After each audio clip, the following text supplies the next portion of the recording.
ढेंकीकुटर निखोज युवक 15 वर्ष पर फेरिला।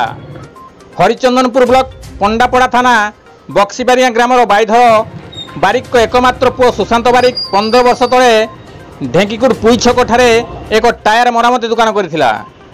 एठारे NH 20 संप्रसारण हेबारु टायर दुकानटी भांगी जाइथिला।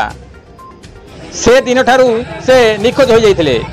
15 वर्ष पर से निखोज युवक पुणी गतकाली फेरी ता सहित एक 11 वर्षर पुओ को मध्य संगरे धरी आसी। गतकाली संध्यारे से ढेंकुटे फेरी निज भौणी घर टिकिरा ग्राम में पहुंचीला। सेठारू निज मामू घर काशीपेड़ा को मध्य संध्यारे जाइथिला।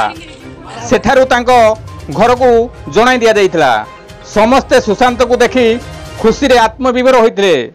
से निजर पुओ सह साथी रे आनिछि। से मयूरभंज जिला बेतनटी रे टायर दुकान करिथिया बेले सांगरे स्त्री एवं दुई पुओ मध्य थिबा सूचना देइछि।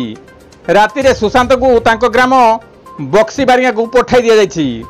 घरे ताकू देखी समस्ते आत्मविभोर होइछंती। गोविंद राउत का रिपोर्ट, केडी न्यूज ओडिया।